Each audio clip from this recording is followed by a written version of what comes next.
Welcome back to the Convo Couch, ladies and gentlemen. Pasta Jardula here. And I'm Fiorella. And Johnny Sue is still spinning on those ones and twos. So, fam, how you feeling today? I'm okay. I'm feeling good. I'm feeling well represented by the intersectionality of the imperialist in the Joe Biden campaign. I just feel like I've never once felt so well represented as a woman of color. I just think it's so amazing that that the administration really cares about diversity and inclusion when it comes to who they're choosing for positions that are vital, and like as I mean, at least Susan Rice isn't in foreign policy. At least she's now looking over the domestic policy, because she did such a great job foreign policy wise that just it'll be like so much easier for her to ruin the domestic policy here in America. So I think in Libya they have a Susan Rice Day they celebrate every I'm year from Libya. I'm sure they're happy too. Yeah. For what she did to them over there. Yeah. I mean, I'm sure it'll be great, fam. Like, I'm sure, the way Biden's going, I just have never seen this much inclusion in my life on death. Like, let's all get together and have a diversity of serial killers. I absolutely have never been this excited, All right, guys, let's get going over here. Let's hit the like button. Let's hit the share button. If you haven't gone over to the Rokfin, Rokfin, that's our other jam that we rock other than the YouTubes. We, of course, we're on all the other networks, but that is the most important one to us right now. You can join in on the fun if you like. You can get yourself a crypto coin-based wallet of sorts. Get some Ethereum. Transfer Ethereum to Ray. Ray token is the token of Rokfin. It's what they use to pay their content creators, and they never suppress us or tell us don't talk about election fraud or anything else like that. I think you can do like one of two things, fam. You can't put the two things together. Yeah. Right. Like you can't say something here. I don't even want to say it because I'm afraid because I said one or the other. But it's a combination. It's just another. You can't say somebody won, that your orange friend won, and that there was something wrong in our elections. But you can say one or the other. You can say one or the other. I think that's what it is. That is like how ridiculous and fascist Google through YouTube has become. But this is nothing new. I mean, we knew this was going to happen. The moment they started giving them so much power to censor anybody and everybody, that's exactly what was going to happen, you guys. So it's no surprise. We just have to make create new avenues for us to go to. So. Yeah, there's Odyssey, I think we're on to as well. Yeah. There's people that are going to all different types of platforms not named YouTube because, and then when Section 230 up in the air, we did a show on it yesterday. A lot of people were saying like, 230 should be just yanked away because big tech has been hiding by it. Some people are saying, don't let go of it. But we understand what's going on. I mean, either way, any way you look at it, I think YouTube, who it's owned by, who it's controlled by, doesn't want anti-establishment narratives out there. Susan Wojcicki, was a big-time Clinton donor. They're just establishment through and through. The way they handled the whole election night was disgusting with the AP and their friends in CNN and MSNBC. It was disgusting. And then, Fox kind of outed themselves as also being a little bit too establishment friendly. And now they're losing subscribers and people are going over to Newsmax and OAN and these other channels. So we hope you leftists come over here with us, real leftists, and get away from that poo-poo kachoo. Which they call the mainstream media. All right, so we do have a few people here. And if you're independent, just, it doesn't matter if you're a leftist. I mean, at this point, like, as long as you are willing to listen to what we have to say, and have these conversations, I think that's fine, too. I mean, you don't have to agree on everything everybody says, like, all the time. I think that's impossible. I don't think that's normal to agree with somebody on. Well, it's just not just the disagreement; it's the tactics which the establishment has put out there. They demonize people who think differently than them, and they have a bunch of followers who do the same thing. And then instead of talking to each other, we're just calling each other names, and we never get anything solved, and nothing ever is done.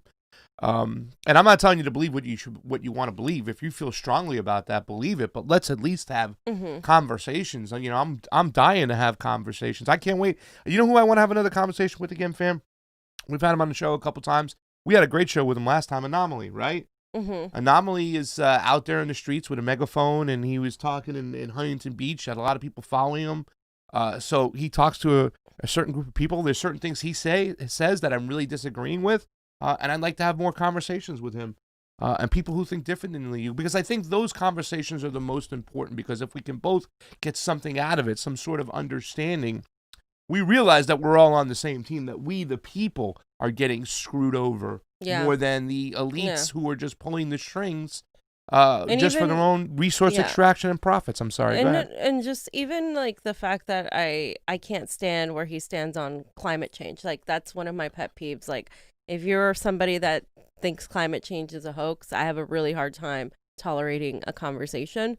But that conversation should be had. Yeah. Like, that conversation, like, it should be pointed out, because I think in one way I can show the argument for that. You know what I mean? Like, instead of saying, well, I think he shouldn't have a platform because he denounces climate change. Like, I should be able to argue my point against his point. And that's, I think, what's missing a lot on the very echo chamber driven sector of the left, where it's like you cannot even have that conversation. You're just going to put them in a box somewhere and you're just going to go on, and you can't do that, because this country, I think more people in this country agree. It's just like how the information is presented and how like people make assumptions before having a conversation. You know, and Niko actually was talking about that last night too, like how, you know, there are people like on the right who have been listening to a lot of what he says because of how he says it. Yeah. And you know, he gets a lot of flack for that, like a lot of flack for that. And I think there are limits. Like, I'm not going to go and necessarily support the ideology at all of the person I'm talking to. I'm actually trying to combat the ideology and like get them to listen. So it's so funny, because we have a lot of people on the right who deny the science of climate change, but on the left we have people denying the science of election fraud. But I shouldn't even be saying that. Let me hush my mouth. Let's take a look at the Rokfin. How many people we got over there? We still got about 50 people on the... we got 4 over there. Let's get some more people on the Rokfin. We got about 50 on YouTube. People are slowly coming in. Probably not getting notifications as usual. Yeah, Red Sea Socialist. And guys, hit the like button, hit the share button, get it out there. Get over to the Rokfin. Sign up for free. Please do so. I'm going to release a video on Rokfin today, ladies and gentlemen, shortly after we're done. I got a nice thumbnail. I did a show with Tim Canova, and we're going to release it on Rokfin only, fam, because we want to be safe. We talked about the Texas lawsuit, which now, this morning, there was another 2 states that jumped in, I think. So now we're up to 19 states that joined that lawsuit. It listed everything on that lawsuit. We kind of broke it down. Have you seen Trump's Twitter? What did he say today? He just keeps claiming like he won. Like, I bet it's pissing a lot of these people off. So I'm just... Well, yeah, it's he's a pot stir. It's stirring the pot, but... he stirs the pot. I mean, I love the way the lawsuit starts out. It says 1 in quadrillion. That were the odds. When we went to sleep that night, when we went off the air, for Biden to win, the odds were 1 in 1 quadrillion. Yeah, he ridiculous. said something about the bookies, like... Well, yeah, because even still, because I talked to our boy, and I said, he goes, Jesus, Donald Trump is minus 470 now, which means he was a huge favor. Yeah. A huge favor. Like, they dropped him down to almost 5-1 against him to win. I mean, he was a huge favor at one point in the night, and then all of a sudden, but that's the way the system is set up. The framework is set up that way, that these things could happen. And a lot of people on the left are duped to think things like ballot harvesting is good.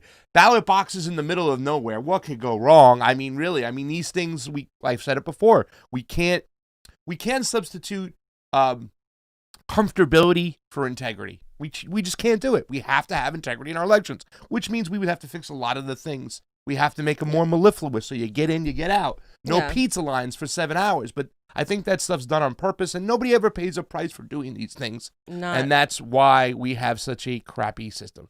All right, we got 65 people in over here. We have 7 watching on the Rokfin. Guys, get over to that Rokfin.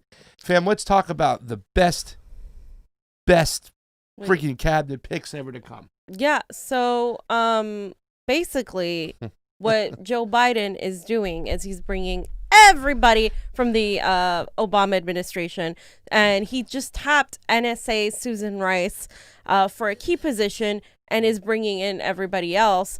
So let's go over a little bit of the information here because it's a lot. So the 4 finalists, he has 4 finalists for Attorney General, right? 2 of the most popular ones are Merrick Garland, who was supposed to be the Supreme Court nominee from Obama, and then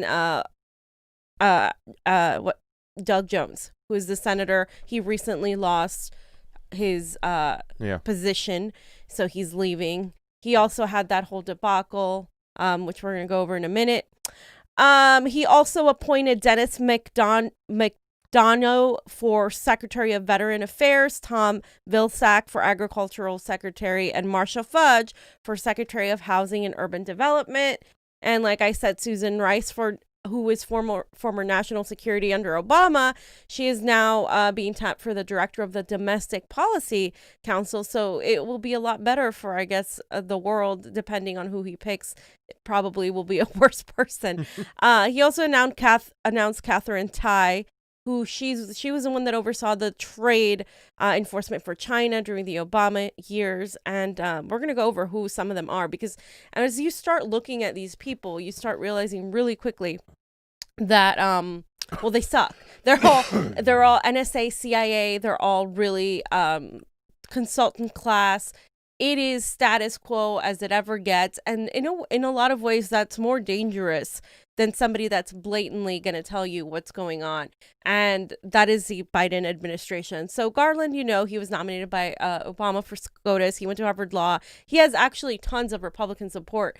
Most of the information about him just touts about how much support he has from Republicans. He is somebody that is bipartisan across the board. Then you have Doug Jones, of course, who lost the Alabama race recently, like I said. And he My bad. Sorry. Trying to share with Mom. He did legal work for this Birmingham politician foundation. Mm-hmm. And he let me just read a little bit of this. He's the one who beat Roy Moore, the guy that was the judge that had like pedophilia charges against him and whatnot. And I'm just gonna read a little bit of this. He did legal work for a corrupt Democratic politician's foundation, and this money was allegedly funded for bribes.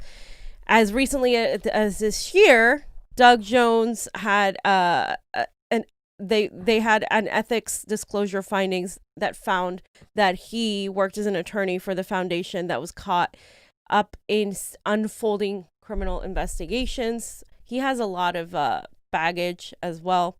He also got called out for by child sex trafficking victims for his hypocrisy in blasting Roy Moore, because apparently he there was a situation with a woman who sued the University of Alabama of Birmingham, and this was over sexual abuse in 2001. And she called out the Alabama Democratic U.S. candidate then, Doug Jones, for hypocrisy for his role as a defense attorney on behalf of the university. So he doesn't really have a great reputation. And those are for attorney general, which, I mean, nothing new. It's not like Donald Trump picked anybody that was amazing. But I really want to get to like the crux of the Biden cabinet, because Dennis, what? I was going to say real quick that Roy Moore was one of those people, his voting record was along the lines of Republicans almost every single time. Like they pointed out, remember, they convinced Roy Moore or Doug Jones. Doug Jones. They convinced you to vote for Doug Jones and that whole Alabama race, and then he goes and just votes. He's not progressive at all in any means whatsoever, and he voted mostly with the Republicans on 90% of his votes. It was ridiculous. And then Dennis McDonough is the nominee for the Secretary of Veteran Affairs. He was a former Obama chief of staff, but he is not a veteran. He has never been in the military. So people were pushing back on that fact. Like, they wanted somebody that had actually been a veteran. And of course, the Biden team nominated somebody that's not a veteran. He, of course, like I said, longtime aide to President Obama from 2013 to 2017. He was chosen reportedly because of his ability to navigate crises and sort through the complex morass of government programs that can support veterans. Literally bullshit. He was chosen because he was the point guy to Barack Obama. So this is why people are pushing back against his nomination. And if you look down here, McDonough, like I said, he didn't serve as a military. And he's just a guy that doesn't deserve to really have that position. A lot of veterans are pushing back. None of these have been confirmed, but none of them, I think all of them need Senate confirmation, except Susan Rice, who we're going to get to in a minute. Tom Vilsack, to me, is one of the worst picks, fam. Tom Vilsack, if you recall, he is like the Mr. Monsanto guy. Mm-hmm. Okay, he is nominated right now for the Agriculture Secretary. He is the former Secretary of Agriculture under the Barack Obama administration, and he's a Monsanto goon.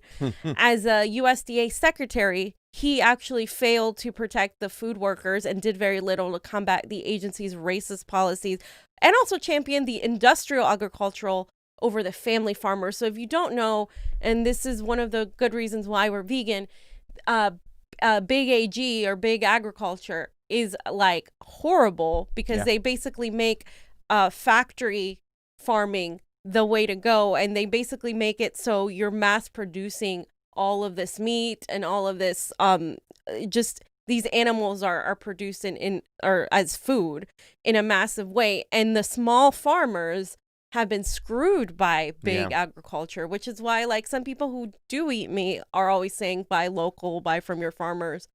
It's because of big agriculture. Yeah. And he's also a corporate lobbyist and anti-climate change. And like I said, big AG. And FoxNews.com pretty much pointed out his failures when it comes to the farmers. Farmers I'm obviously going to be outraged by this decision because he's been under fire for over $1 million for a $1 million a year job with this group that was funded by mandatory fees from struggling dairy farmers. So he's profiting off of the dairy industry that really screwed up a lot of these farmers. And there was this really great article on his support from big agriculture. So Tom Vilsack, according to the prospect.org, after the election, Obama's USDA under Vilsack's control and the Justice Department set out a 5-city listening tour of farm country, hearing stories about big AG price discrimination, hearing all these farmers that were upset. But after the hearings, there was no laws, no enforcement taken, nothing was changed, and more mergers were actually approved. And Obama's team asserted that their hands were tied by antitrust laws. And according to this person, he did nothing, and Vilsack did nothing, and the Department of Justice did nothing. They totally betrayed us. This created a lack of trust that has now spread to both parties. If Biden broke with this past and brought in new advisors with a commitment to protecting family farms, that trust begins to be rebuilt. But instead, the Biden team has returned to the same old corporate AG well. So this isn't just affecting the usual sector, like, oh, he had just racist policies, because he did as well. But we're talking about the working class of white farmers in middle America. We're talking about, people that have worked in these industries. And if you recall the reasons why Donald Trump was elected, he was elected because of the failure of neoliberalism. And this is a part of it. And Biden is just bringing it back. So that goes to tell you, who the hell are we going to elect next time on the right? Because this is just going to create more of backlash. In addition to his role at disappointing farmers while at USDA, people point to him taking a job as president and CEO, like I was mentioning, of the U.S. Dairy Export Council.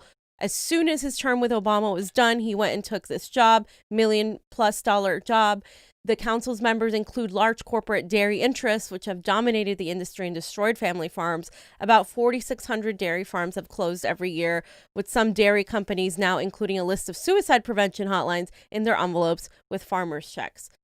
Fam, what does that make you feel as a vegan? Like that dairy and big, AG is such a massive issue, and it's hurting and scoring all these small farmers. Yeah, well, I mean, there's a lot of people who would say, well, if you use the local stuff, you use the organic farmers, you eat the organic eggs, everything's okay. But now we're on this mass just pipeline, this chain of just getting these big farmers, and just it's disgusting the way they do things. And we understand, we've seen this before. We've watched all the videos, so it's horrifying. And the fact that the left is back for pushing. I thought the left was supposed to be for the little guy. Well, we're mitigating damage, fam. We are mitigating damage. Sorry, guys. Keep mitigating damage. Go ahead. So Matt Stoller posted this tweet. He said, Tom Vilsack is hated by both rural whites, whose livelihood he crushed, and black Americans towards whom his department was actively racist. That's a strong R block and strong D block, united in dislike. But he's friends with Biden and Des Moines upper class lawyers like him. So I guess that's all that matters. And this is just in reference to David Dayen posting how Tom Vilsack, the AG department, signals writing off rural families in favor of agribusiness. Yeah. And so this would be a huge mistake. Everybody, even some of his goons are telling Biden, hey, this isn't a good idea. You're going to piss a lot of people off. But this is a really good thread by Kevin Gostola. And I have to point this one out because he listed everything you need to know regarding Monsanto, basically. So this is Tom Vilsack, okay? He's known as actually Mr. Monsanto. And of course, like we said, he was Secretary of Agriculture with Obama. But basically, Branko Marcetic summarized how Vilsack earned the moniker Mr. Monsanto while in the Obama administration. He looked out for the interests of agriculture and biotech corporations, especially when it came to MGOs. And I'll just read a little bit of this here. Tom Vilsack's current president and CEO of the U.S. Export Council, Vilsack was plucked from his seat as a biofuel and biotech-friendly Iowa governor to serve as the President Barack Obama's agriculture secretary. While his tenure wasn't uniformly bad, Vilsack resisted Republican attacks on food stamps and upped federal support for organic food. He angered progressive groups by letting poultry factories self-regulate, speeding up the approval process for GMO crops, shelving new regulations on agriculture at the industry's behest, and stepping into the craft and industry-friendly national GMO labeling bill intended to replace a pioneering stricter standard in Vermont. The move helps him earn the moniker Mr. Monsanto and the enmity of many Bernie Sanders supporters at a time in 2016 when he was shortlisted as one of Hillary's potential running mates. So he's always been one of the people. He was also he caved into biotech genetically, and we know Monsanto is really bad, but he also continued to approve anything they did without any sort of restrictions. When it comes to GMOs, you have to label everything, and he completely fought against that. He also was for the merger of Bayer and Monsanto, which is one of the most destructive things that we've had. The largest, I think, one of the largest companies merging with one of the bioengineering companies in Monsanto is one of the most dangerous things you can have here. So, yeah. These people have been running their game for a long, long time. There was connections to Bayer and Monsanto before Monsanto was even Monsanto back in the days. I looked at some stuff when, and also the Dark Act. If we talk about the Dark Act, right, that was signed during, I believe, Barack Obama's presidency. So, I mean, here it goes. We're returning to the glory days by mitigating damage. So I urge you guys to read that whole thread. It's very informative. And yeah, that's just Vilsack. And he's just, he's, again, a typical Obama guy.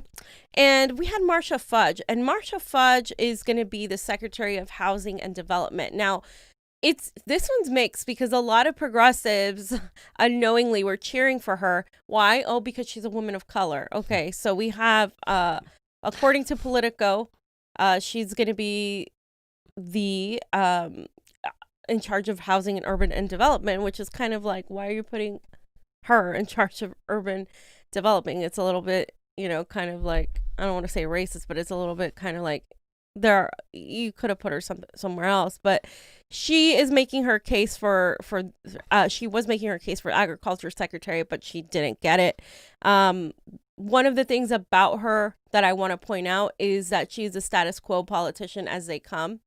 She backed Senator Kamala Harris during the Democratic presidential primary. And after Harris dropped out, she worked behind the scenes to secure Biden's victory.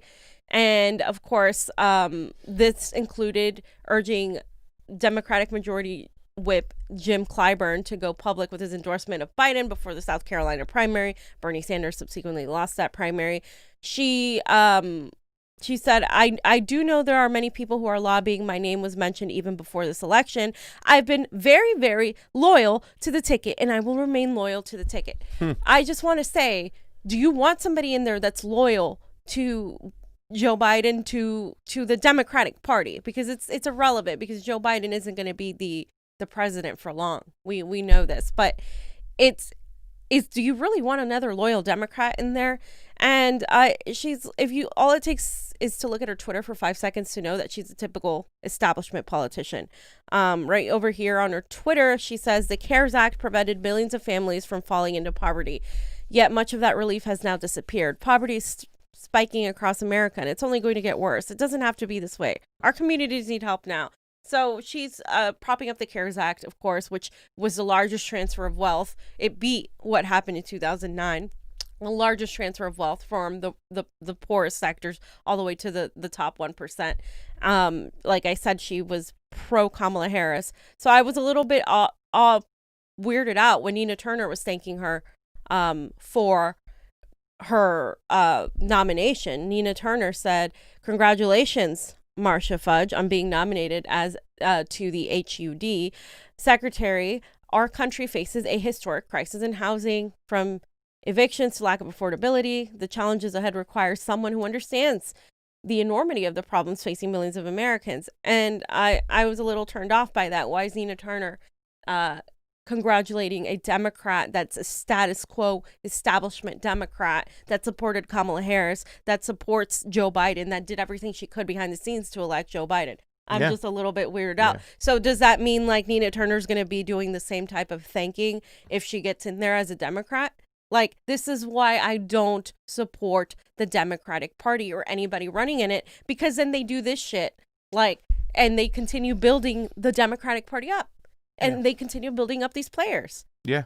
Well, I ain't got much to say, because I just want to start talking why do people buy it? Why do people accept it? Why does it continue to go on? I think because they see the elections and they think these elections are they're solid, and since they don't, look at these elections. The elections are the vessel for them to continue to keep holding on to their power and doing what they're doing. So, it's just sad, because I'm sitting here thinking, I'm looking at all these things, and I'm like, look at who they're putting back in. That's what we know what was going on. Yeah. The establishment just wanted to get all their people. They wanted things to go back to the way they were before Donald Trump was here, before the great agitator came along. And they're doing it. And we have people saying, mitigating damage. We have people like AOC and the squad saying, look at the Republicans, but look what the Democrats are doing. Look who they're putting back in charge. Mr. Monsanto, they should make a jacket for him that says that. It's just disgusting. It's disgusting, and it gets worse because when we talk about U.S.-China aggression, it's one of the bigger deals, right? Yeah. And Catherine Tai is, of course, the first woman of color to be nominated for this position. And she's nominated for a U.S. trade representative. So I'm just going to say right off the bat, expect anti-China trade policies, but intersectional imperialism, because that's what we have to look forward to. She was she's currently is the top Democratic trade counsel for the House and Ways Means Committee, and she oversaw the trade enforcement during in China during the Obama administration. And what she believes in is basically more aggression towards China when it comes to trade. She was a proponent of revamping NAFTA into what it became under the Trump administration, but it was largely basically the same thing. It was basically the same thing. And she came from Capitol Hill. She was nominated to a role in 2017 after serving 3 years in the House and Ways Committee. She has the experience. However, she played a key role, like I said, in negotiating the trade policy with Democrats in the United States, Mexico, Canada agreement, which came under the Trump administration, or the USMCA agreement. And again, you can expect more anti-China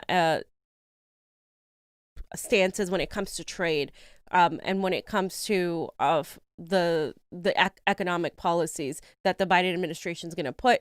And Judy Chu, Pasta's favorite representative, is excited about her. She said, "I've worked closely with Catherine Tai on trade issues and know she is exceptionally qualified to serve as our USTR and as chair of the CAPAC. I'm thrilled to have such an incredible American, Asian, Pacific Islander woman at the cabinet level to inspire others."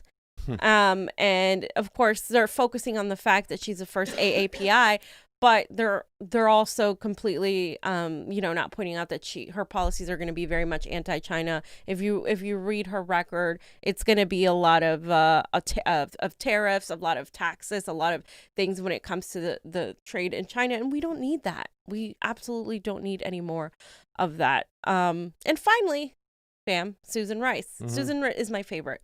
She's going to be the director of the Domestic Policy Council after getting shot down again for a foreign policy position.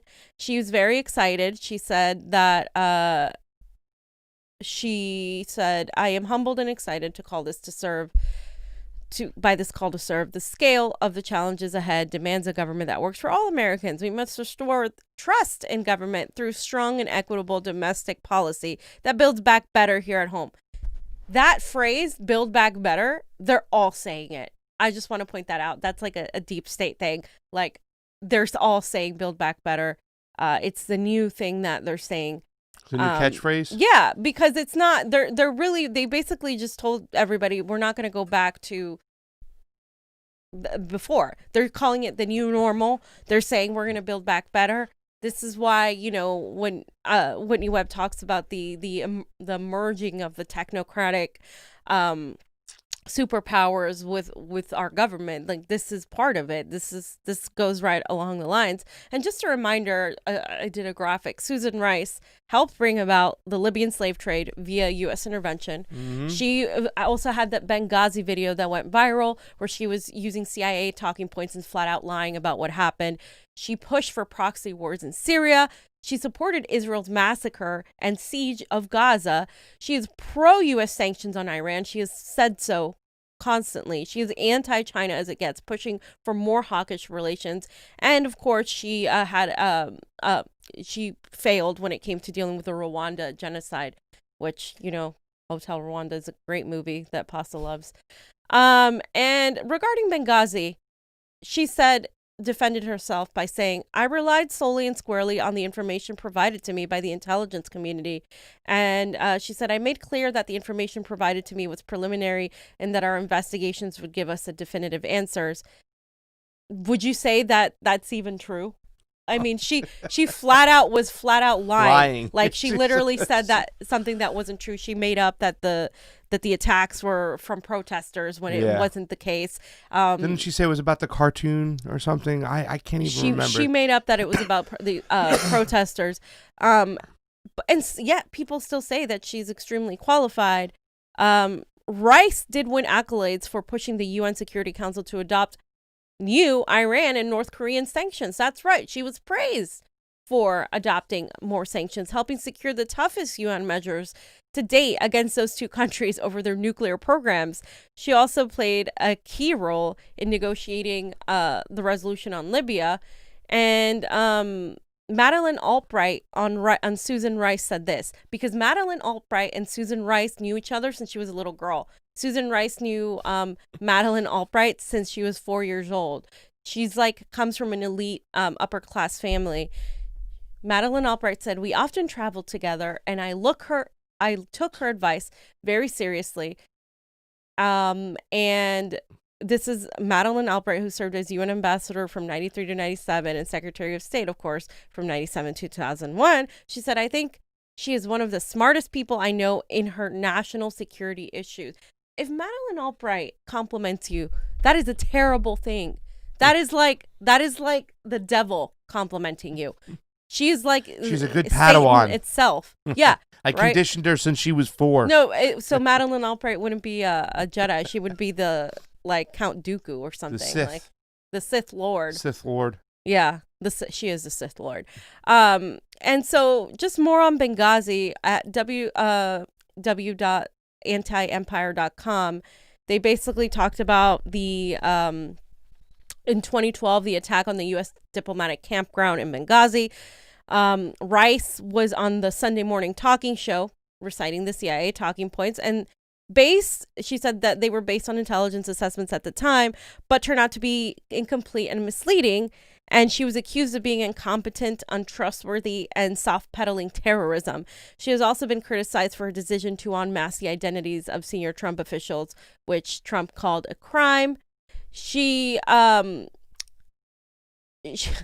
a great influence, like I said, on bombing decisions to bomb Libya and in Syria. And even Obama had to push back in that case. She said, in each case, I would argue she was coming out either against Obama's clear-cut instincts or preferences in White House meetings or in a situation where he was hesitant, and that she was part of the pressure he received from a coalition of hawks and the administration.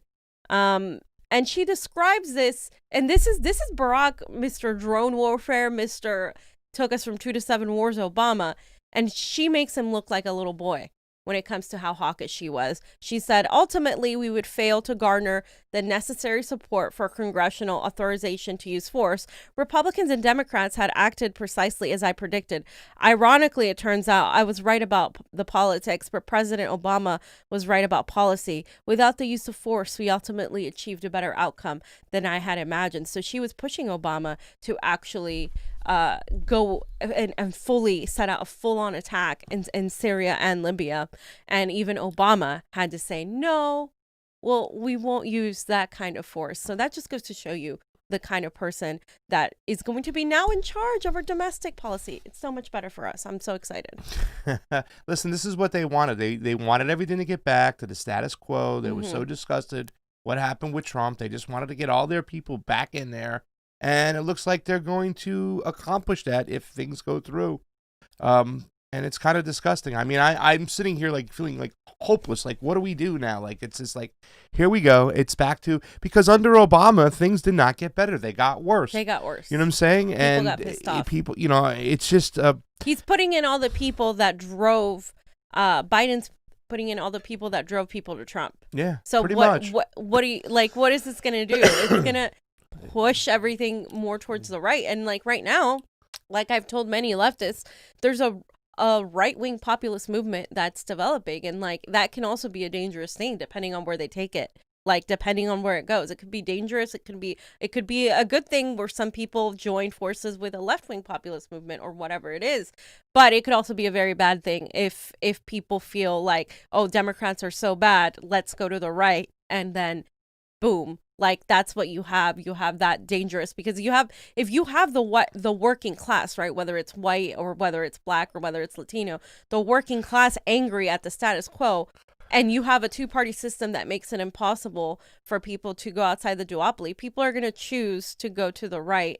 And this is why Donald Trump got so much of the white working class, the farmers, all these people that got screwed by factories in Michigan. That's part of it. And so by putting people from the Obama administration back in, you're putting the same conditions back in that led to the election of Donald Trump. And so you're going to get a worse person, maybe more competent, maybe more angry with the way that people were cheated and this election was rigged. It's just going to increase that movement. Well, I think that's going to move to what's more anti-establishment, and what the Democrats are doing are just going establishment is AF. That's it. I mean, they're right, but pushing every single bit of establishment type of people, these career politicians that they're putting back into play that were there before. But so you can have an anti-establishment right that is like anti-immigrant and is anti-black and anti like like social issues too. You can have that, and that can be dangerous too, because if you look at throughout history at what happened with the development of Hitler got the white working class because he helped them. Like Hitler, when it came to that, he was extremely progressive when it came to climate, when it came to all these things. He just didn't like Jewish people. Yeah. And that is something that can absolutely develop and happening. So that's what I'm saying to the left. Like, if you want to actually combat the right-wing populism that's developing, you need to embrace the populism on the left with anti-establishment, attacking the security state, attacking the military-industrial complex, attacking the overall the deep state, the CIA, all these institutions. Otherwise, the fight is only going to be on this side, and it's going to be difficult to garner everybody together against that, because only one ideology is going to have the forefront. So whenever you're fighting against the right, you without, like, the Democrats keep us from actually being able to have this discussion. So. Yeah. All right, guys, thank you so much. For all the people who are over on the YouTube, please hit the like button, hit the share button, get over to the Rokfin, Rokfin, sign up for free. Let's talk about a strike that we talk about, a general strike that we needed here. We never got it. It doesn't seem like we will get it. I don't see anybody organizing to push us there. No. But India has something going on, fam. Yeah, so India, of course, the farmers, as you know, led this national strike. And they have continued to strike since, I believe, like 10 days ago, over 10 days ago. So the farmer unions in India launched a nationwide shutdown over new agricultural laws that were aimed at liberalizing the industry. The deadlock continues to further talks with the government have been canceled. So people are still striking. Farmers held a one-day nationwide strike on Tuesday after days of blockading the New Delhi in a bid to force the government to repeal its new market-friendly farm laws. And it saw 10,000s of farmers blocking key roads and rail lines across the country, affecting transport services and offices. They received support from railway workers, truck drivers, and other unions who joined them in the strike. This was met with mixed reactions in India, with markets, business, and roads closed in some regions, while some remained unaffected. The farmers said that the strike would be a peaceful protest and would ensure that emergency services like ambulances were still working. So this is important for a multitude of reasons, right? Because what these people are doing, by the way, in what's happening in India is like super leftist communist movement. I mean, they have like the flags, they have everything, right? They took all these sectors of the workforce and they organized together, and they were able to literally even get colleges to participate. So a lot of these colleges began taking part in the strike, and the universities fell right in line. They said the press release by the IMA, the Medical Students Network, said the hunger strike at the NMC office and protest at 4 major places in Delhi. All college branches across India will also be a part of this protest. So they managed to get students to force the universities to be a part of that. That wouldn't happen here because our universities are so profit driven that I just don't, I don't know if I see that in particular happening. But we have just a couple pictures, Johnny, I just wanted to show. There's a few on Twitter. And you can see like how many people are there. You can see 250 million workers and farmers went on strike in India. Of course, like we said, it was the largest strike in human history. Mm-hmm. It's nothing like this has ever been seen. And you can just see more of the pictures on the next one, the vastness of it. And nobody was talking about this, guys. And it was a bunch of socialist trade unions, by the way. Nobody was talking about this in mainstream media. They are not showing it. They're not mentioning it. This largest strike in human history is not being mentioned by mainstream media outlets. The only people who have been talking about it are progressives or independent media. And there's just a bunch of pictures I wanted Johnny to show. So my point is, in comparison to what's happening there, what's happening here is just so sad, Pasta. It's just so sad.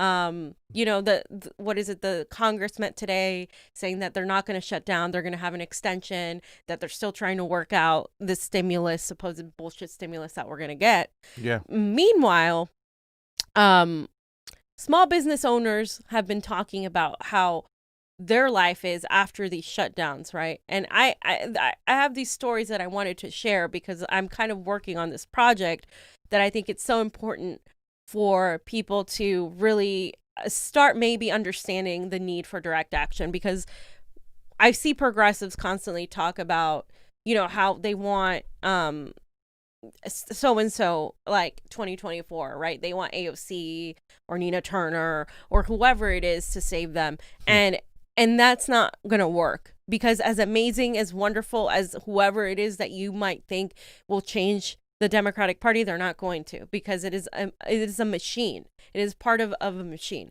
and we're not going to be able to do it. So this guy named Eric Bowler, who's 42 years old, is the owner of this Fortune Club and Revelry restaurant in Portland, Oregon.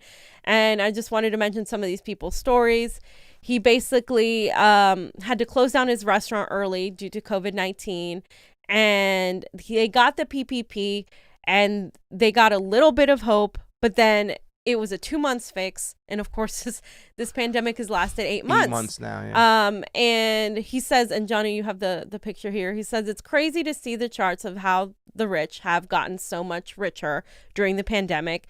And then everybody else was kind of left fighting for scraps. And this is like normal people saying this. It's frustrating to see other industries get total bailouts, while hospitality places, live music venues, which we're kind of a hybrid of those, were just totally left out. A lot of places are able to reopen with online sales or other ways to do what they do, but we survive on putting people in place to socialize.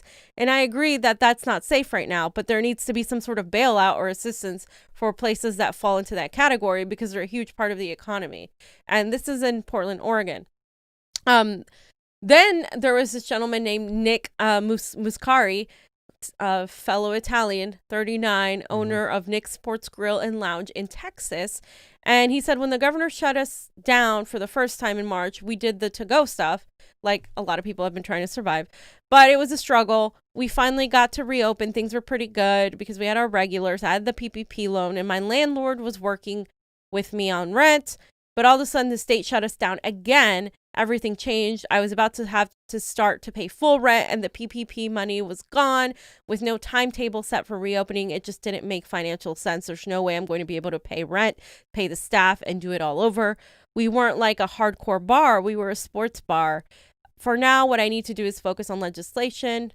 I'm sorry. Okay, so that was that guy in Texas, and you can see like that it wasn't just the initial shutdown, Pasta. It was the second wave. One, the second right? wave really killed us. Yeah. The second wave. And we know a lot of restaurant people because we have worked in the restaurant industry. So we feel for a lot of these people. Yep. Daniela Stromberg, who is 55, is the owner of Demai Urban Spa in Brooklyn. So it's not just restaurants. It's nail salons, spas, these retail places. She wants to, she's an entrepreneur, okay, and she wants to focus on legislation because she thinks it shouldn't be left up to a nice landlord or a landlord being nice. Legislation should change because a landlord should not be allowed to find loopholes to mandate a renter to stay in the final months of relief during an extraordinary time such as a pandemic. There should be government protections for that. And there is a bill sitting on the state floor that should have been voted on. The legislation would suspend all payments for small businesses, commercial tenants who were forced to shut down their business, and certain mortgage payments for landlords for 90 days in response to COVID-19. I plan to write postcards and make phone calls. And this is the last part that I want to point out, that she says, we are sort of past the two-party system. And there's a global united group of very, very wealthy people working together and robbing resources from our planet and from the rest of us. And we need these resources to stay healthy. This never had to happen. Small businesses could have been saved. Guys, like, this is ordinary people with small businesses. This isn't us. You could take what you said and put it into what we said. We constantly talk about all the time. Sorry. Like, this is there is a group of wealthy people that are literally using the pandemic to literally amass wealth. And that is a fact. That is not, it doesn't take a rocket scientist to really see that. And most of the money has gone to the top. And the Washington Post shows this. According to the Washington Post, more than half of the money from the Treasury Department's Coronavirus Emergency Fund for small businesses went to just 5% of the recipients. And this is according to data on more than 5 million loans that was released by the government this past Tuesday evening in response to the Freedom of Information Act request and lawsuit.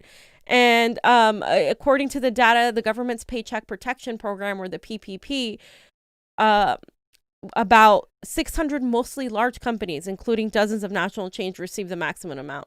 So, and that was in comparison to the smaller Tom Brady companies. got some money, right? Tom Brady got some money.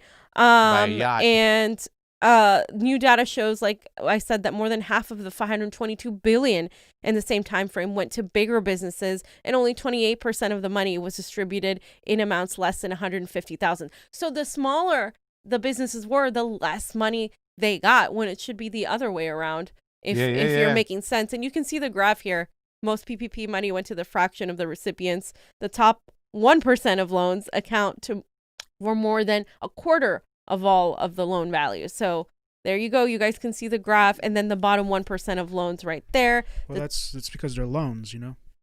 Yeah, but at the small businesses aren't going to be able to pay back big loans. But they're supposed to be forgivable. But yeah, that's the thing. They shouldn't be loans. It should be grants. Be loans. They should be full-on grants. Right, because and it's one thing, we gave them PPP. People talk about getting their PPP, and they said they were fine when they got it. But that was a 2-month thing. We're talking about this pandemic has lasted over a fucking year. Yeah. Oh, it's going to last over a year. Like, we're getting to almost January now. And people have received one $1,200 check, and these people have received one PPP loan. That is impossible to survive on, no matter how great and popular your restaurant is, especially if you can't have people going to it anymore. And the worst, system is so fucked up. It's so fucked. So screwed up. Nobody's talking about these small businesses. Yeah. That's the thing. We've seen some stuff. We'd even put add in the Pineapple Saloon. Was a famous thing, and then she builds a makeshift dining room outside, and they tell her no dining outside, but then they let a big movie company come right next to her because they had the big money and it's Newsom's friends. We talked about it yesterday. Newsom's friends. They get all the money. They get all the kickbacks. I mean, seriously, this is disgusting. And we've said this. Well, listen, we've had the arguments about, okay, this coronavirus has only killed less than 1% of the people it's infected. Okay. But it's had a lot of bad effects or whatnot and everything like that. And we said, okay, regardless, the thing is, you can't shut down businesses unless you give them an economic solution. Period. You can't do that. You cannot. We live in the United States of America. Unless you want to scrap the whole monetary system, start with something new. Fine. Okay. But you're not going to do that. I know that, of course, I knew you were going to throw that in there. Yeah. But if you're not going to do that, which did not happen, then you can't leave all these people, I mean, look at the suicide rate. It's going crazy. I mean, these people don't know what to do. I have bosses, my old bosses, that are just like, they're crying because they don't know what to do. They got a little bit of a PPP loan. It said it might have lasted them 2.5 months tops, but it's been 8 months. And every single time they make those adjustments where we get all plasticware, we get all throwaway stuff, expensive. We get all gloves, we got all these things that we need to do, and then we're ready to rock and roll, and you shut us down again? For what? So people could, like Jeff Bezos, can get all the money? And it funnels where? All that. So now you got to go through those entities and you can't go to the little guy anymore? So the worst part is, too, Pasta, that along with that, of course, what has actually gotten a lot of money are the Uber apps, right? Like the apps, not the people working for the apps. The workers, not so much. So these apps are booming, right? But the workers are often struggling. Delivery drivers have been essential to feeding New York while boosting sales for companies like DoorDash and Uber. But they say work conditions have gotten worse. So instead of like things going better for them, it's gotten a lot worse. They said hundreds of thousands of New Yorkers out of work, and the city's unemployment rate at 13.2%. Many desperate people have turned to working for food delivery apps like DoorDash, Uber Eats, and Grubhub, which have seen huge demand from customers who are working from home. But again, these people haven't had anything of the gains. It all goes to the top, the corporate owners of the app. It doesn't go to that. They get all the money. And also, just to point out, when somebody orders like a Grubhub order or a DoorDash, right, the restaurant person gets charged a fee, so the restaurant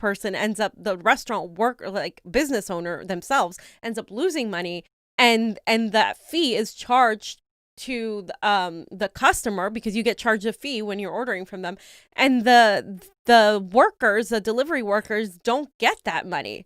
So this is why it's like, a lot of people are saying, oh, well, you should encourage people to actually go and pick it up. And it's so easy. I mean, I like using it, especially during the pandemic. It's been so easy, but it's like, you have to think too, like, who is this helping? It's not helping. Just think about an Uber Eats driver. How many people he's now got to come in contact a day? Yeah. He's got to put himself at risk to do that. See, I would have hoped that the government would have went to these companies and said, listen, we're going to give you money. We're going to give your app a lot of money, but you have to make an agreement that you're going to increase the salary of your drivers and of the people working for you so they get a piece of the cheese. Right. You know what I'm saying? Find a way to say, listen, we'll give you the money, but we got to make sure that these drivers, because now you're going to have a lot more delivery going out there, right? Let's get the money into the hands of those people right now so they have a little, foundation to build upon. And also, too, remember when this started? When the first loans came out, when you got the $1,200 and you got the extra $600, I think, was it $600 or $400? It was an extra $600 and stuff. Everybody was like, oh, well, we heard people in Congress, the grumblings. Well, now they're making more than they made before the pandemic, whatnot and stuff. Yeah, but that was turned off very quickly. After 2 months, the faucet was turned out, and we needed that money that we were putting in the bank to eventually move forward once this thing ends. And now the fact that they only did that for 2 months, and it's been 8 months, everybody's running out of money. And they're shutting down again. So that's the thing. This is a third shutdown now that a lot of places are doing. It's a third shutdown. And that's part of it, too. It's like, first of all, by the way, $600 a week comes out to $15 an hour. That tells you that the vast majority of Americans haven't been getting a living wage for the vast majority of this time. The vast majority of Americans have not been getting a living fucking wage. $15 an hour is what $600 a week equals. So if you're complaining that people got that much, well, maybe, hey, that's showing you that this country's economy has been screwed for fucking far longer than the COVID. And when the pandemic came, it just exacerbated what was already there, what was already failing in our economy. That's what happened, because $15 an hour in California is not much at all. Yeah. It's absolutely barely enough to actually get by. And most of the people got an extra, like, what, $250 or something, which is nothing. I mean, but what is it going to do, fam? Even if it is, let's say they amounted out, like, you got somebody who got like $20 an hour, right? Okay. So now you get that money. Are things going back to normal when we open up? I mean, like the restaurant businesses, like for all those waiters and bartenders and people working in hospitality, I mean, they're not going back to normal. No. So what are you doing? All you're doing is giving them a little breathing room to try and readjust, to try and find something when God knows if this thing ever ends. We might get a fourth. I think they want to keep us home, period, from now. They just going to keep on saying it. They're going to say the coronavirus again, and then it's going to last into now with Biden, 100-day mask mandate, complete shutdown. Forget about it. And we haven't even begun talking about the evictions. Well, there's a tsunami, and I'm not talking about the guy on the ones and twos. I'm talking about the tsunami of these evictions, fam. Yeah, so they will end. The eviction protections will end on December 31st, okay? And 19 million people are going to be at risk. So this is happening, and people are trying to find ways to go around this, or trying to find ways to stop. The here in LA, it's worse because the LA Sheriff's Department is in charge of evicting people. So we already have tensions with the LA Sheriff Department, okay? And it's only going to get that much worse. I wanted to point out, so what happens when people are evicted from their homes? Well, they literally become homeless, right? This journalist went and started interviewing people who were evicted, and he said, tell me, what's the most difficult thing about not having a home? And they said, worrying about, am I going to catch COVID, for one, and also waking up in the morning and realizing I'm not in my room and that I have to ride around all day to find places to go to shelter. So the journalist asked them, everything you got in the world is in that car, is that right? And she says, yeah, everything that we have. And then we have like some of our stuff in storage, which is what some people do, and that also costs money, monthly storage. But yeah, basically our life is in our vehicle. And he says, what are you going to do when it starts getting cold? I don't know. It was cold last night. And her name is Margaret, and you can see her name is Margaret Edie. You can see her and her husband are living in their car because they're evicted. In LA, you can't even park in a lot of places if you have a car, because they're going to give you a ticket. And if you get enough tickets, they'll tow your car. Or they'll take your car. Johnny and I went to Echo Park, and we interviewed a guy who who they took his car just for being there. Yeah. And that was a heartbreaking story. And like there are millions and millions of people. And Jennifer Pearson, who is separated, is another person this journalist interviewed, and she lives in a house with her 3 children. Last March, she lost her job working at a fast food restaurant, and since the summer, she works part-time as a cashier in a grocery store, and she gets paid roughly $225 a week. Her monthly rent is $1,050, pretty cheap rent by comparison to a lot of people. And she said, the journalist said, Kapopel said, so even if you handed over your entire paycheck, that wouldn't even cover your rent for a month. And she said, not all the way, no. And that's why I'm looking for a second job. And yeah, so they're in theory still protected by the eviction order. But I mean, like I said, that's only going to last so long. It's going to run out. It's going to absolutely run out. And here's another woman named Winnie Dickerson. She's, by most definitions, a good tenant. She and her family lived in the same townhouse for 13 years. She's a college graduate going for a master's degree. She worked as a drug counselor, earning $50,000 a year until that facility closed because of COVID. And for the first time, she said she faced eviction. And she said, I've also worked for the past 15 years with the homeless activity center down in Harrisonburg. So the thought of being homeless and being in the line of the people that I had been serving, it was overwhelming. She has also multiple sclerosis, and her immune system is compromised, so she's got the double whammy.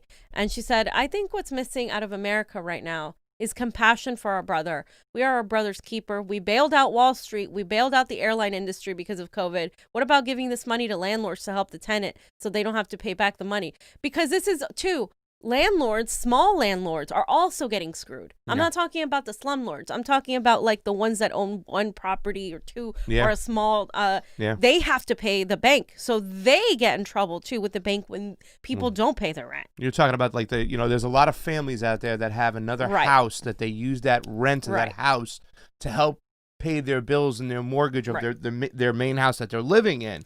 It's not like they're just like a slumlord living with these people, and that does suck in these situations. These are the arguments we have when people go, oh, communism, it's awful, they attack communism, and I know they're like looking at it more of like a cynical freaking like one rule totalitarian authoritarian kind of look and stuff like that. But when you talk about the old school days when you had millions of card carrying communists in the United States, they were just about workers' rights. This has to be figured out. Like, if you don't want to call it communism, you want to call it something else, fine. Workers need to be paid. Workers need to have rights. It's not right that my grandfather 50, 60 years ago, was able to sweep the docks, and by sweeping the docks, he made enough money to buy a house, go away 2 weeks every year on vacation, send 4 kids to college, and die comfortably in a hotel, in a hospital, And now if you have that same job, more than likely, you are homeless. Yeah. So we have to figure this out. We have to figure it out in a way where even the people who are doing the lowest jobs on the spectrum make enough money to have a decent standard of life. That's what it's all about. And, I know people fight against it, and there's a lot of older people, I fight with some family members who are like, well, people got to stop being so lazy. It's like, no, it's not about them being lazy. The woman's it's about getting the a second job. Yeah. I mean, that's the thing. The work is not working, it's not paying enough. And we have to figure this out. We have to figure this out as Americans. Yeah. How are we going to do this for the future? Because if we don't, we're going to end up, and right now, coming out of this crisis, I don't know what's going to happen. It's awful. Like, I don't think I don't think anybody has painted to you just how awful this is going to get. Yeah. And what are people doing, right? The government isn't helping them. So like Johnny and I saw in Echo Park, people are taking matters into their own hands. They're building their own communities of homelessness. But apart from that, people are having fundraisers. They're having GoFundMes. So there's a fundraiser that was launched for struggling Metro Detroit restaurant workers. And of course, because Michigan also extended the dining pause through the rest of at least December 20th. And of course, the stimulus negotiations are moving slowly. Thousands of laid off restaurant employers are heading into the holiday season without work or help from the government. So in some communities are stepping up, because what else are you going to do? And this person said it's really heartbreaking hearing every day the basic needs that people aren't able to have because we're in COVID.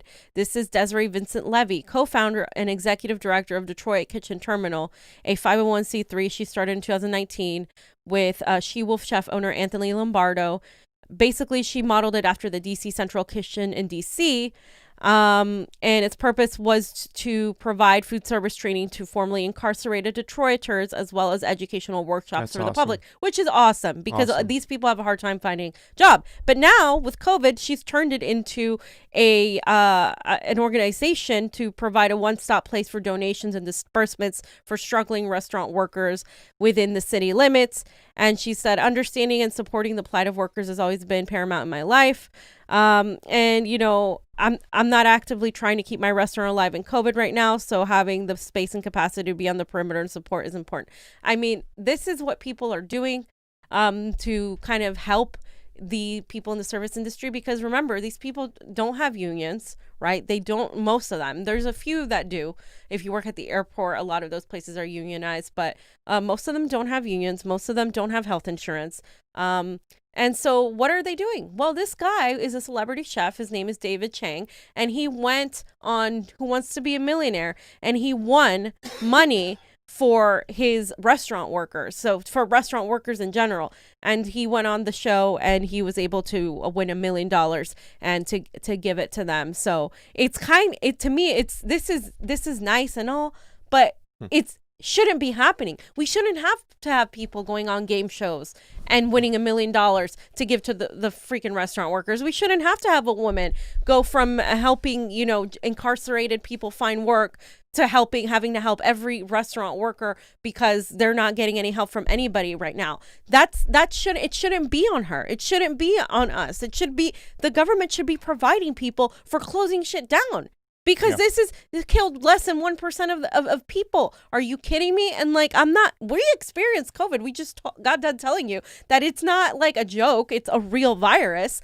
But is it necessary to shut everything down and put people out of work if you're not going to fucking provide them the means to feed themselves, to pay their rent? Rent shouldn't be an issue. Rent should be halted. Those landlords should get their money from the government. We bailed out. We can bail them out. We bailed out Wall Street, we bailed out the airlines, we bailed out corporations, but we can't bail out the people. I mean, that to me is just like beyond sad, fam.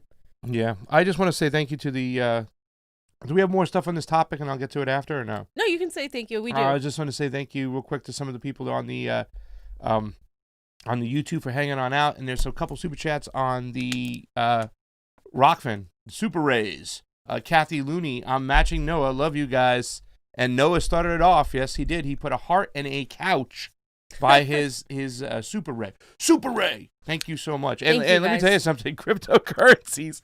If you do have a few bucks to grab a few, you better, because who knows what's going to happen to our dollar. Yeah, we don't know. I mean, this thing is really, really scary, and is a lot more to be continued is all I can say what's going to happen, because I have no clue what's going to happen come February. I'm just like, what's going to happen in February when all these people are thrown out of their houses and they're on the streets and they don't have a lot of jobs to go to or to do shit jobs that won't pay them anything but still live in their car. So I you know, there's a lot of people out there that just want to focus on electoral politics, right? Like I said, they want to focus on, who's the next progressive we're going to run in the Democratic Party.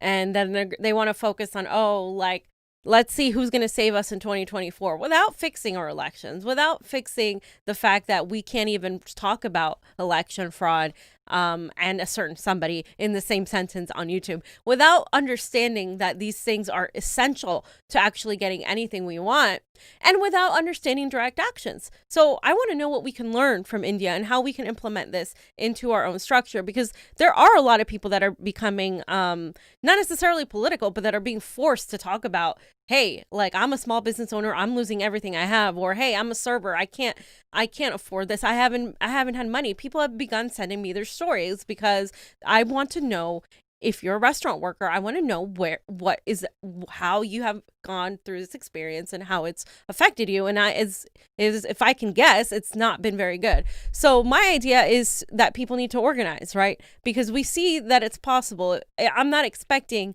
2 million people here, But I am saying that it is absolutely possible through direct actions and through demanding that these people do it, because they're not going to give it to you. You can ask nice, you can call them nice, leave nice messages. That's not going to do anything. You need to make these people uncomfortable. So in my opinion, retail, right? The retail industry, the hospitality workers, the waiters, the bussers, the cooks, front of the line, back of the house, all these people, small business owners, all of them should organize to protest and occupy the mayor's house, the mayor's office, their local Congress members' houses and office, and the governor. Gavin Newsom would get a hell of a lot of flack if everybody came together and organized to demand not just a stimulus, but also PPP money for a lot of these businesses that have completely been left out, and healthcare protections, because a lot of these people, like I said, are working and they have no healthcare. So if they get sick, what do? Let's say somebody gets sick and they are worse off than we are. Let's say they develop pneumonia and they have to go to the hospital. Well, they don't have insurance. How much is that going to cost them? That's not fair. It's a pandemic. You should have their back. And going along with this, of course, we talked about the Uber drivers. We talked about the Lyft drivers, the Uber Eats, the apps, this gig economy that has been forced upon us because of neoliberalism.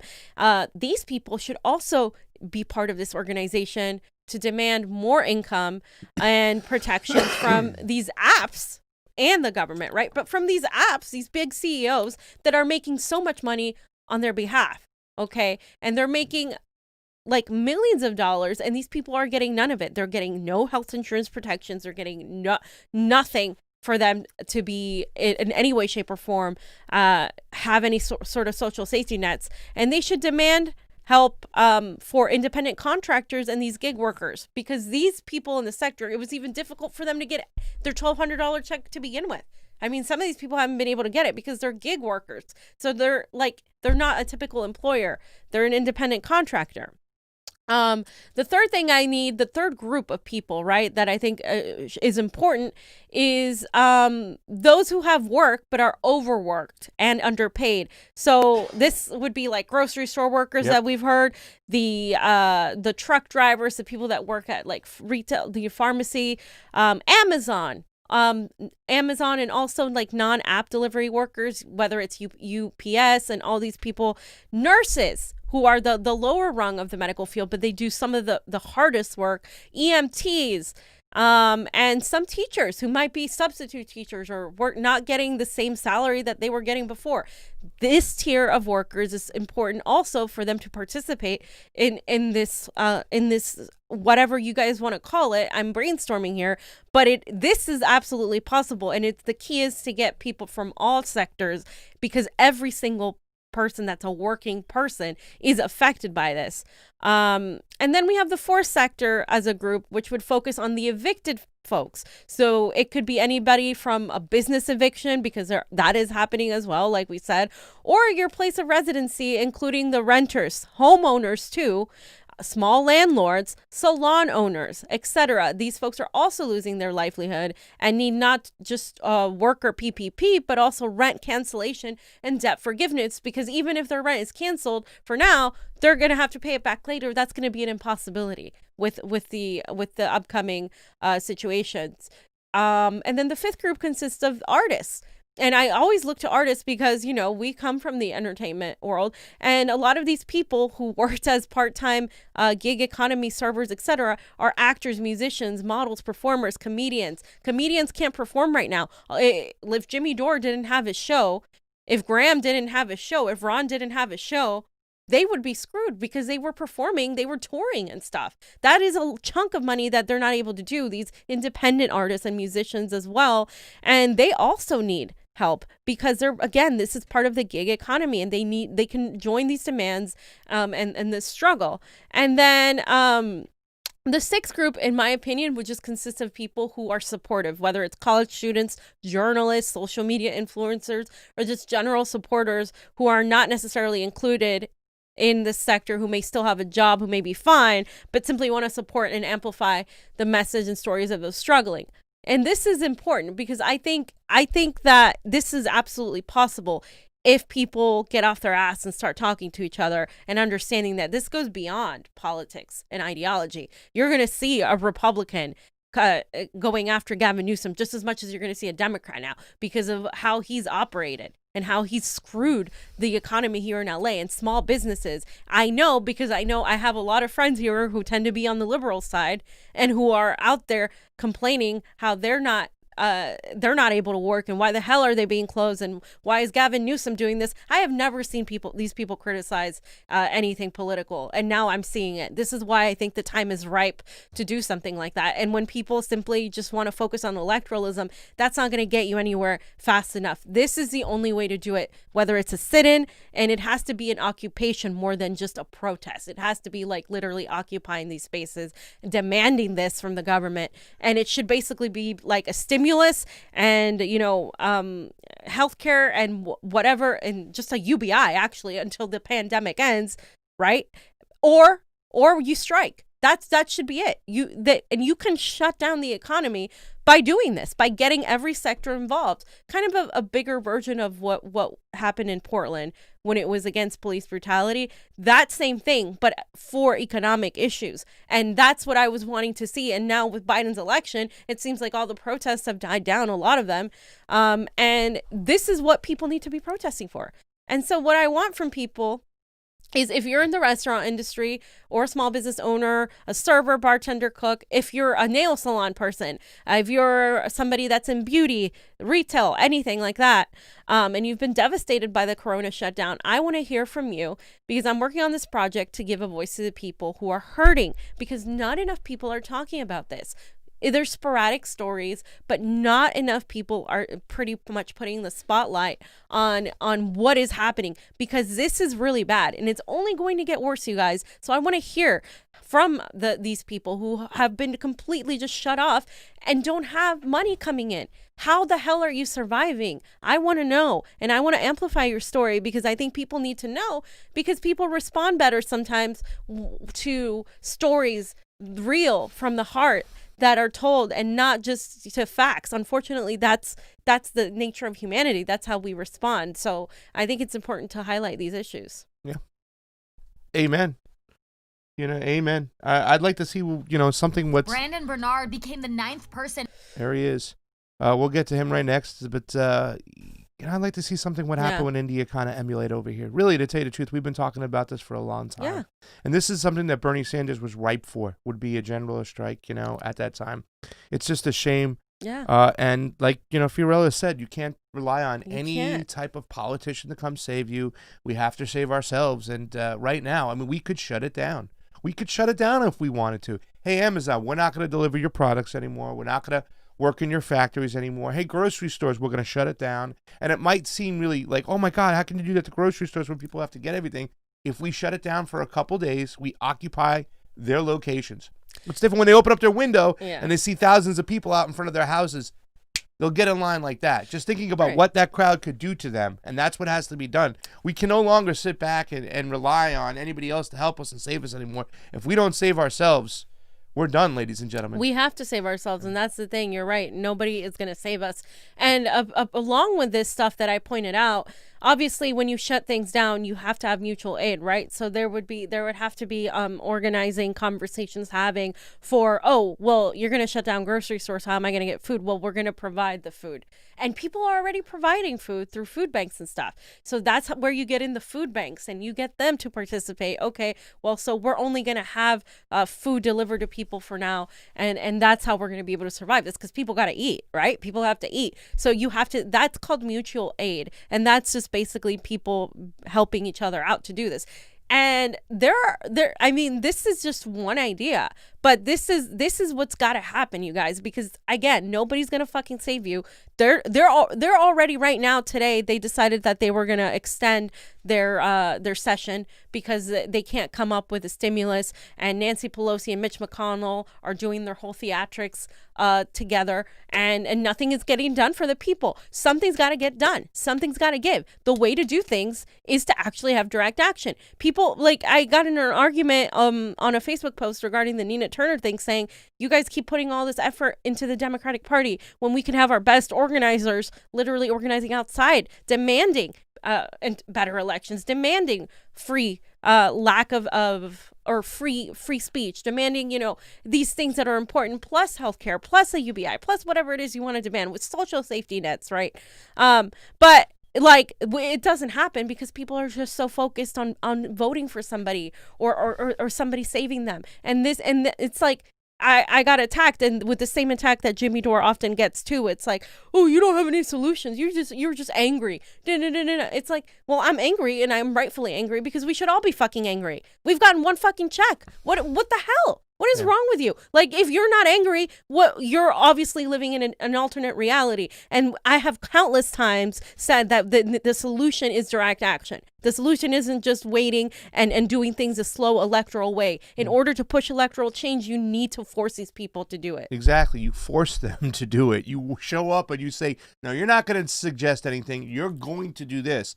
Fuzz the Fair, thank you for the Super Chat contribution, says, what's the activist route to blast our election systems to the Stone Age to overcome the software electronification and inaudible machines? Well, we take that same group that we have thousands of people. We march down to Downey. We march into their buildings and we lay out those boxes. We take out all the things and we hand count. And we go, look what we got. And so we know. I mean, how pissed off would you be if we were able to get a hold of the 2020 primary in Los Angeles and look at all those numbers and count all those ballots and they weren't Joe Biden like they say they were? Yep. How pissed off would you be? I mean, we should be getting that as is. We get a 1% audit. We should get 100% audit. Yep. So, I mean, that's what we do right now. We have to go back to the old school ways. I mean, we have to smash the machines and we have to hand count. And the reason I started with this stuff is because people are immediate, like, we focus on elections here, right? But people are the kind of people that are worried about their rent right now. I mean, that's an immediate concern. Their rent, their health care, that's why I start with that. Because once people have that and they're able to accomplish that, they're going to be able to see, oh, you've talked to somebody you don't agree with. Okay, well, hey, let me talk to you about Julian Assange. Oh, hey, let me talk to you about election integrity. Oh, you know what? You know how they screwed us here? They also screwed our election. You want to continue protesting for that? And that's how it gets done too. I'm not saying there's a limit to the things we do, but that what I did, what I said, what I put out there, that is what India did, basically, in their own way, in their own government way, because India has a whole history of caste system, and it's a very complex political situation. But I'm wondering what's going on with Modi with this whole situation. I'd like to see how he's reacting to this shit right now. Yeah. You know what I'm saying? Because he comes from the poor, so... he comes from them, but he's also a businessman. And he is. There's a lot of austerity measures in there. A lot of people have yeah. complained about the working conditions, even under him. Yep. You know what I'm saying? You wouldn't have those millions and millions of people in the street if people loved him. You just like that amount of people. It ain't no quick fix, and it takes in it needs a sledgehammer fix, and that's what we're talking about. Oh, bam, and let's change this whole goddamn system. Just say enough to the rich elite oligarchs who are controlling everything. People know this. You guys just heard me read that. Those people, they don't watch the Convo Couch. Those people don't watch like independent media. Those are normal run-of-the-mill people who have businesses, and they're saying the same shit we're saying. Why? Because at this point, it's just obvious, you guys. It's obvious, and they're ready. We just gotta get them to the point where they're ready to do this. But they're getting there.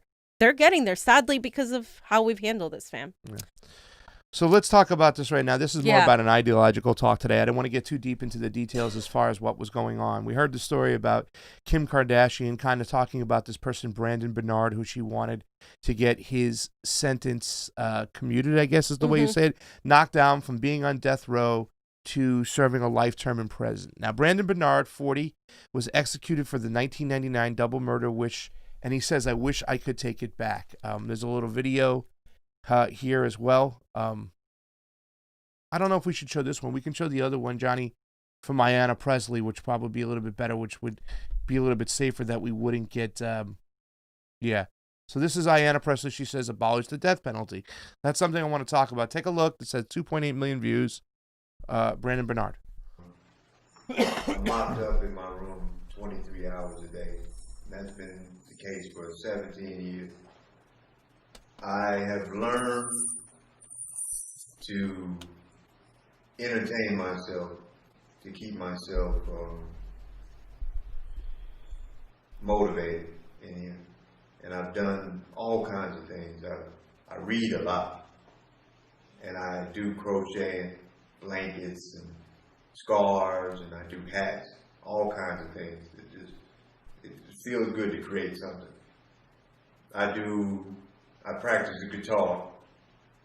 I feel like I'm getting better, but that's up for debate. But I keep doing it. And I write, and it's just, I've taken a couple of college courses, writing course and stuff like that, in order to just motivate myself to just change. You know, I don't have to be stagnant because I'm in here. I can always improve on myself. Maybe not as much as people in the world can, but still, there's an opportunity to improve yourself. And for that, I have to take it. For those that believe in me out in the world and for myself. And in being in here, one thing I've learned is that I have to do things for myself. When you try to do things for others, to try to appease others, it's not natural. And I feel like I've learned that these improvements I need to do for myself. So then they hold and they stand through the test of time. He was 18 years old when he committed a heinous crime, helping some people put a couple into a trunk, set it on fire, and killed them. Now, he was always remorseful. So he assisted in the murder. He did. I mean, but it's tough to really talk about, because I often think about the people who lost family members who lost someone when it comes to that. But we've always, we haven't really had this discussion on this channel right yet. And I kind of thought today that maybe, I know you had a couple big sections going on, that we can just spend a little time and talk about the death penalty in itself. Now, he committed a heinous crime, and I saw some people, your friend, I think her name is Cassandra Fairbanks, say, good, he deserved to die. He killed somebody in such a heinous way. The death penalty should be in place. So that if we don't have the death penalty in place, heinous crimes will continue to commit, but that it's used as more as a deterrent from people committing these crimes. But I just want to know your thoughts on the death penalty, fam. Because me personally, I'll go first. I think we should never be allowed to kill somebody. I believe society has a right to protect itself. I think it has a right to even punish people at certain times for the crimes they commit. But I don't feel that society has a right to be vengeful. The society has a right to kill. I believe it is not up to any modern standards whatsoever. And even if you want to get religious in it and you say, like, there are things in the Bible, things in the Torah that say it's an eye for an eye, I still disagree with it. And I just want to know your guys' thoughts on how you feel on the death penalty. No, I'm 100% against the death penalty. I've been against the death penalty my whole life, because I don't think it's up to human beings to play God. Like, you don't get to decide who is worthy of death and who isn't. A lot of the times people are on death row for a crime they didn't commit. That happens more often than not. And also because society, the system is so screwed that we breed people to commit crimes. Like, I believe in nurture is a lot of it. Like, it depends on the family you were born in. Some people aren't born with a good family structure. Some people are born poor. And unfortunately, it happens to be a lot of people of color because of the nature of the way this country developed. And so we end up seeing so many people that are, that, yes, they should pay a price for what they did. But the death penalty is something that isn't really, what do you get out of it? I mean, even as somebody that, let's say, you lost a family member to it, wouldn't it be better if the person was in prison for longer than a lot of serial killers actually want the death penalty? Like, we're talking about real evil people here. They want the death penalty because it's easy. It's a get out of free card. You just get an injection, and you get to die, and that's it. You don't get to be in jail anymore. Sometimes it's worse to be in jail. And I 100% believe in rehabilitation more than just punishment. I believe like people make mistakes and they should have an opportunity to rectify those mistakes. If if you went and you killed somebody because you were drunk and you killed a family, yes, you should go to jail, but yes, you should be able to do your time and repent. And I believe that that's something that can be applied to somebody that at 18 was maybe your brain isn't developed yet. You were influenced by whatever it is you were influenced. You were tried as an adult.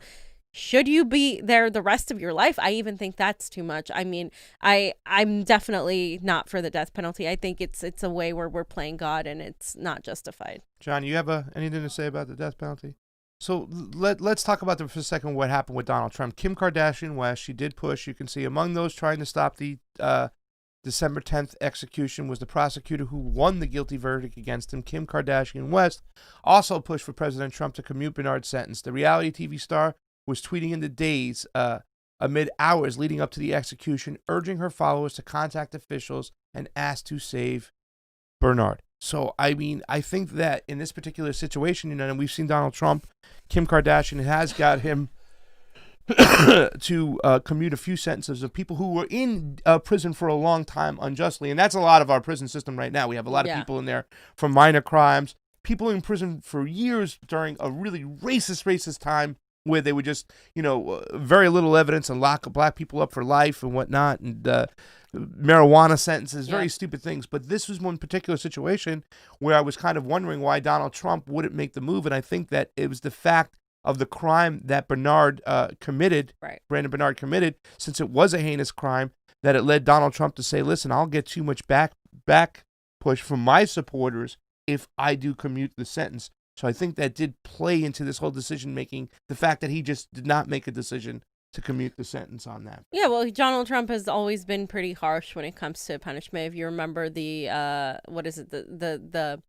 Central Park's 5, the kids that were, tried as pretty much adults, like when they were 12, 14, 16 years old, he was saying like, put them away, like, because the crime was a woman was raped, but it turned out it wasn't those kids who did it. It was somebody else. So, I mean, it doesn't surprise me. The right has a tendency, like Cassandra, to think like, oh no, you you commit one mistake and you're that's it. You don't get any sort of like they're very eye for eye kind of people, whatnot, and we shouldn't have that mentality. You know what I'm saying? Like it's a very primitive mentality, you guys. Like that's not how people Code of Hammurabi. thousands of years ago. Yeah, it's not. It doesn't work. It just doesn't.